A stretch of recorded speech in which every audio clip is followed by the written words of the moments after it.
सुर्खियों के बाद में खबरों पर डालते हैं विस्तार से नजर और शुरुआत करते हैं बड़ी खबर नेपाल से जुड़ी हुई।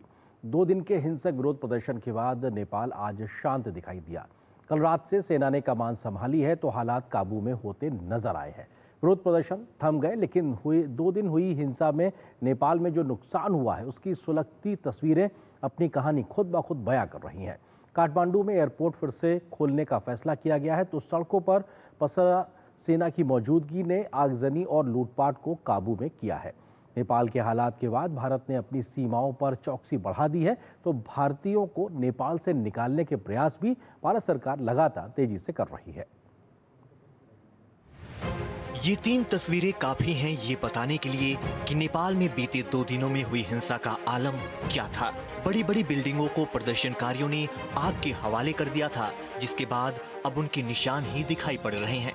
8 और 9 सितंबर की जबरदस्त हिंसा के बाद बुधवार की सुबह से नेपाल में प्रदर्शन देखने को नहीं मिल रहे हैं। नेपाली सेना अब सड़कों पर आ चुकी है और पूरी तरह कमान अपने हाथ में ले ली है, जिसके बाद से नेपाल शांत है, लेकिन तनाव और असमंजस अभी भी सड़कों पर पसरा हुआ है। नेपाली सेना ने देश में जारी अशांत स्थिति को नियंत्रित करने के लिए कर्फ्यू को गुरुवार सुबह 6 बजे तक बढ़ाने की घोषणा की है। सेना की ओर से जारी बयान के मुताबिक विभिन्न अराजक तत्व और समूह अभी भी घुसपैठ कर रहे हैं और आंदोलन का फायदा उठाकर तोड़फोड़, आगजनी, लूटपाट, हिंसक हमले और महिलाओं पर अत्याचार की कोशिश जैसी गतिविधियों में लिप्त हैं। इन घटनाओं को रोकने के लिए सेना ने सभी नागरिकों से सहयोग की अपील की है। सेना ने नागरिकों से अपील की है कि वे अफवाहों से बचें और शांति बनाए रखने में सहयोग करें।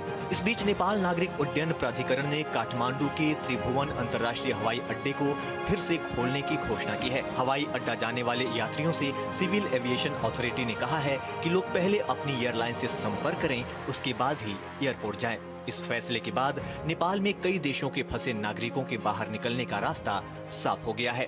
नेपाल के सबसे पवित्र धार्मिक स्थलों में से एक पशुपतिनाथ मंदिर को देश में बढ़ते हिंसक प्रदर्शनों के कारण बुधवार को दर्शनार्थियों के लिए बंद कर दिया गया। मंदिर परिसर की सुरक्षा सुनिश्चित करने और शांति बनाए रखने के लिए नेपाल सेना को तैनात किया गया है। इस बीच भारत सरकार ने कहा है कि नेपाल में फंसे सभी भारतीय सुरक्षित हैं और उन्हें किसी भी प्रकार का संकट नहीं है।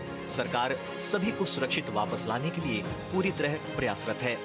जो पर्यटक भारत के नेपाल में थे, दर्शनार्थी थे, कुछ लोग कैलाश मानसरोवर की यात्रा के चलते हुए उस मार्ग पर थे, उन सब लोगों से निरंतर संपर्क बनाया हुआ है। भारत सरकार सतत दृष्टि इस पर बनाए हुई है। वहाँ हमारे हवाई जहाज पहले से खड़े हैं। सारे हवाई यात्री जो लोग पहले से वहाँ गए हुए हैं, उन सब के लिए उन सबको इवैक्यूएट करने की व्यवस्था पहले से वहाँ सुनिश्चित की गई है। इस बीच नेपाल से लगती भारतीय राज्यों की सीमा पर चौकसी बढ़ा दी गई है तो हर आने जाने वाले पर नजर रखी जा रही है। असामाजिक तत्वों के भारत में प्रवेश करने की खुफिया सूचना के बाद Uttarakhand police, Uttar Pradesh police, Bihar police और सशस्त्र सीमा बल सहित भारत नेपाल सीमा पर तैनात सुरक्षा बल ज्यादा सतर्क हो गए हैं। उत्तराखंड, उत्तर प्रदेश, पश्चिम बंगाल और बिहार में 1751 किलोमीटर लंबी सीमा पर कानून व्यवस्था के किसी भी संभावित उल्लंघन को रोकने के लिए सुरक्षा उपायों को और सख्त कर दिया गया है और 24 घंटे निगरानी बढ़ा दी गई है। हमारी नेपाल पुलिस और नेपाल एपीएफ के साथ लगातार संपर्क है। अभी रात के बाद कोई घटना नहीं हुई है। अभी स्थिति सामान्य होने की तरफ है। जितने भी भारतीय नागरिक उधर फंसे हुए हैं उनको पूरी कोशिश कर रहे हैं। जो लोग बॉर्डर पे आ रहे हैं उनको फैसिलिटेट किया जा रहा है।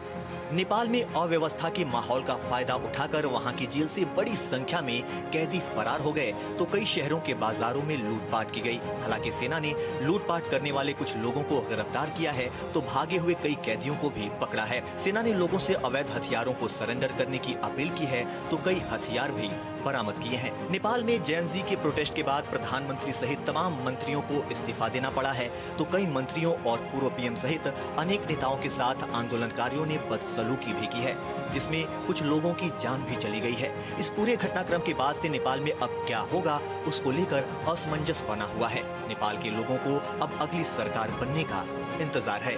I can't say that who will be the prime minister, next prime minister, upcoming prime minister of Nepal, but we want someone who is going to do good for the country, and we want to rise once again. And the situation is not good as of now, but the army of the Nepalese army has taken over on the streets, and they are just getting back to normal in that situation.